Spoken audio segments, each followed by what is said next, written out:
High BP के patient हर घर में है कि आप जब तक उसको डॉक्टर के पास ले जाते हैं, डॉक्टर कहता है सॉरी, आधे घंटे पहले लाते तो हम इन्हें बचा लेते हैं। तो उस केस में आपको क्या करना है, 5 ऐसे अलार्मिंग कंडीशन कि जब आप इस क्रिटिकल पोजीशन में हो जाते हो कि आपको होम रेमेडी चाहिए बिफोर कि आप डॉक्टर तक पहुँचें। आप कुछ ऐसा उपचार क्या करें जिससे हम पेशेंट को हॉस्पिटल तक बहुत अच्छे से पहुंचा सकें और उसको आगे का जो है प्रोसेस ट्रीटमेंट का दे सकें। हाई बीपी के पेशेंट हर घर में हैं, तो उनके रात के टाइम 12 बजे के बाद और 4 बजे के पहले जो है हार्ट पेशेंट का एक बार स्ट्रोक लेना बहुत ही कॉमन होता है डेली के रूटीन में कि आप जब तक उसको डॉक्टर के पास ले जाते हैं, डॉक्टर कहता है सॉरी, आधे घंटे पहले लाते तो हम इन्हें बचा लेते। तो वो टाइम स्पैम आपको कैसे बढ़ाना है ताकि हम मरीज को ट्रीटमेंट दे सकें। तो उस केस में आपको क्या करना है, ध्यान रखें, ये जो हमारे फिंगर्स के सामने ये नाखून जो मैं पॉइंट कर रही हूँ, इस पॉइंट को आप लोकेट करके ध्यान से देखें, ये हमारे बाइलेटरल है, मतलब दोनों ही हाथों की उंगलियों पे हम इसको इस्तेमाल कर सकते हैं।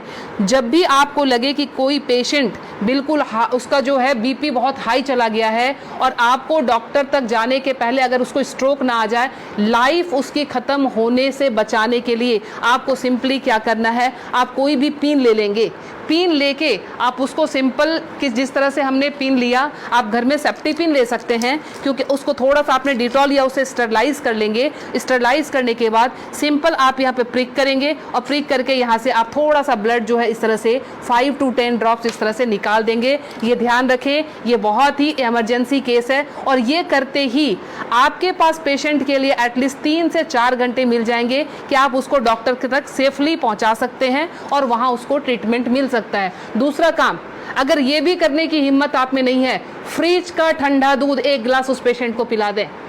ठंडा दूध पिलाते ही आपके पास ड्यूरेशन बढ़ जाएगी, आप 2 घंटे तक हॉस्पिटल के अंदर उनको लेके आप जा सकते हैं। ध्यान रखें। दूसरी हमारी अलार्मिंग कंडीशन जो होती है वो होती है एसिडिटी की।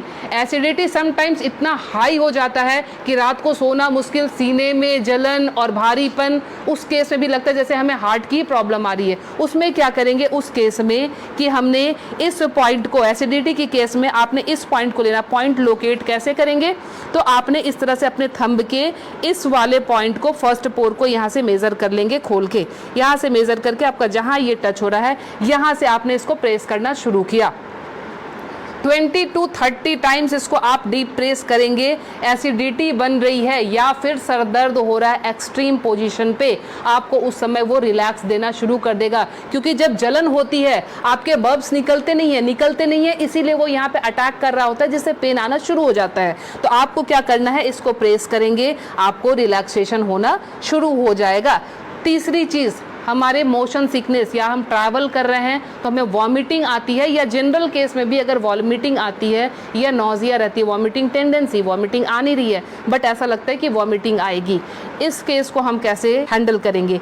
आप अपने ये रिस्ट के क्रीज ले लें, ये रिस्ट के क्रीज आपको दिख रहे हैं, इस क्रीज से, ये जो क्रीज हमारी बनी हुई है, इस क्रीज से अपने ही फिंगर को रखना है, ध्यान रखना है, अपने फिंगर के 2 फिंगर को रखना है। इसके बाद ये पॉइंट जहाँ पे आता है इसको आप लोकेट करेंगे और ध्यान से देखें, यहाँ पे 2 आर्टरी आ रही होती है। आप जब फील करेंगे 2 आर्टरी के बीच में, ये यहाँ पे आपको इस पॉइंट को अब दबाना शुरू कर देना है। अगर आप इसको तेज दबाएंगे इमीडिएटली आपके वॉमिटिंग टेंडेंसी जो है वो वहीं स्टॉप हो जाएगी और ये आपके मोशन सिकनेस में भी काम करेगा। कहीं आप ट्रैवलिंग में जा रहे हैं तो वहाँ ये काम करेगा।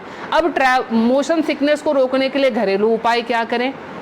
पुराने ज़माने में ध्यान है आपको 10 पैसे के और 5 पैसे के सिक्के मिलते थे।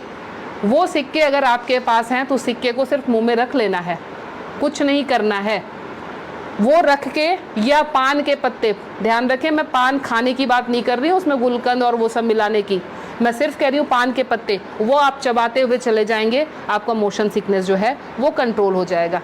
तीसरी चीज़ जो आती है एलर्जिक अस्थमा की, मतलब एक ही आपको स्ट्रोक आया और आपके जो है बिल्कुल सांसें फूलनी शुरू हो गई, सांस नहीं आ रही है, हेवीनेस आ रही है, उस केस में आप क्या करेंगे, अपने नाक को खोलने के लिए ताकि ब्रीदिंग आपकी एकाएक स्टार्ट हो जाए, आप अपने हाथ को लेंगे और इस तरह से नाक को सटाएंगे।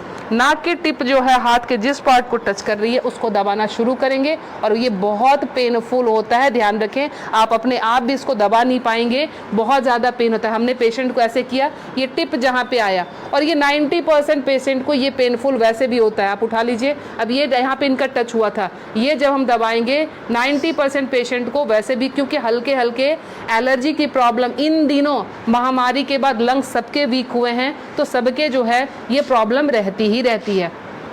लास्ट में आपको बता रही हूँ इंसोम्निया के लिए, नींद नहीं आती है उस केस में आप क्या करेंगे।